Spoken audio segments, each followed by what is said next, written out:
There are many fitness influencers on the internet, which is good for those who can't be bothered going to the gym, especially with the current situation.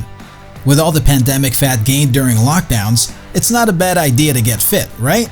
Just check TikTok, Instagram, or YouTube and you're good to go. But not everything on the internet is good advice. In fact, according to research, 1 out of 4 workout videos by influencers gives wrong advice. Moreover, it was determined that up to 80% of the time, the fitness exercises in those videos were performed incorrectly. How to sort out the good from the ugly. Today, we'll discuss how to spot fake fitness influencers so that you won't end up harming yourself. It might sound like a no-brainer, but it mustn't be left out of the list. After all, some say that common sense is not so common. Kidding aside, it's not a bad idea to do a background check. Nope, cross that out. It's a must. Let's be honest here. These days, everybody can call themselves fitness experts if they wanted to. Even me. Now, not all influencers have the intention of tricking or fooling their followers, but it's always a good idea to ask where they come from. Are they qualified? Where did they learn? Check their certifications. If you can't Google them, don't be shy to ask. If they're the real deal, they won't mind. You can't entrust your fitness to a person who's not an expert on that matter. Let's take Chloe Ting as an example. Your abs ready for summer, and this video is part of the 4-week summer stretch challenge. She sounds smart, has a pretty face, is pretty hot, and has over 19 million subscribers. Pretty convincing, right? But the thing about Chloe Ting is, she is not a certified trainer. And that's something to keep in mind. Now, here's the cold hard truth about fitness. It is hard. Really hard. Unless you undergo surgery, it's hard to lose fat or gain that Kardashian-esque butt. When somebody comes to you with a way to get the body you've always wanted in just 5 minutes, isn't it too enticing? It seems that no one wants to listen to someone droning on and on and on about how a particular exercise works. All they want is a before and after shot and the promise of instant transformation. Success photos, transformations showcasing the results posted. But if an influencer focuses on things too good to be true, that is a massive red flag. Chances are they aren't true. Be wary, especially if they're trying to make things sound easier than they are. Just like Brittany Dawn here, who turned out to be a scammer. Where you look. Cardio should never feel like you're slaving away. Another example is Chloe Ting, who has workout titles like Get Abs in 2 Weeks, Abs Workout Challenge, and 10 Minutes Lower Ab Workout, Lose Lower Belly Fat.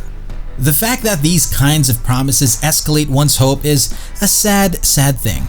At the end of the day, the real pros don't make the hardships a secret. They wouldn't shove a fitness program down your throat with flowery promises of a six-pack with minimal effort.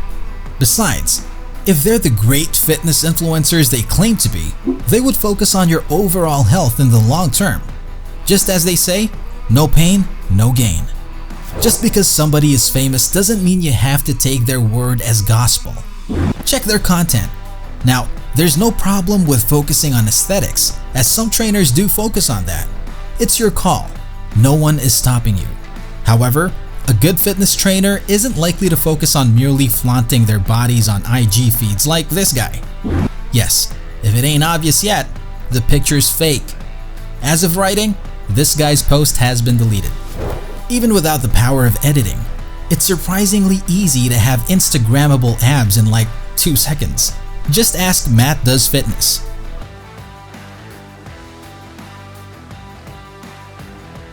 See what I mean? Remember to be skeptical of complicated exercises being shared. While it's a good idea to show off very intense and intricate workouts to get more likes, comments, and followers, that kind of content isn't exactly what good fitness influencers would suggest emulating, especially for beginners. Also, it's not a bad idea to follow more than one influencer and compare notes. Like I said earlier, the things Chloe Ting say are very enticing, but other fitness experts like Greg Duquette here have other things to say. You think she's sitting around experimenting, making recipes all day like I do? Don't believe it. And there's also this thing about those who claim to be naturals or natties, people who do not use steroids. Some people are rather questionable, such as Simeon Panda. If you compare his body to someone who uses steroids like Arnold Schwarzenegger, there's no way he could have achieved his muscles without steroids. In short, do your research. What do other experts say? Is their advice consistent? Because bogus fitness influencers can also sound intelligible and quote scientific studies, do your due diligence and check. It's easy to correlate the trustworthiness of an influencer with their subscriber or follower count. If someone has a lot of followers, the advice must be good, right? Wrong. Just do a quick browse of their followers. If their names are some sort of gibberish you can't understand, like this guy, that's not a good sign. If their bios look strange or have no profile pictures, that is not a good sign either. If they have no posts, no followers, no nothing, I suggest you run. Run far, far away. Run. As creepy as it sounds, fake followers are a real thing. The quality of their accounts isn't exactly what you'd call realistic because they're fake. Those accounts were created for the sake of those who want to buy them. Trust me, you wouldn't want to entrust your fitness or anything to the types of people who fake their follower count. Another thing to check is the comment section. Sometimes you'll see very generic comments like nice, awesome, amazing, or a flood of emojis. Heck, there may be even comments totally unrelated to the post or spammy messages, just to increase engagement. If you're still unsure of what's real or not, check the profiles of trustworthy, well-known influencers for reference. In a nutshell, just check if they're real people or not. Okay, so you've checked their audience. Seems legit. Wait, not so fast. You might have a friend who DMs you to like or comment on their posts for the sake of looking good. The same thing is true with fake influencers but on a grander scale. Some of them use engagement pods, which are a group of people who band together to like and comment on each other's posts, all in the name of increasing engagement. But why? Well, it's a matter of tricking the algorithm of social media platforms into getting posts displayed more often. To spot an engagement pod, try checking their posts.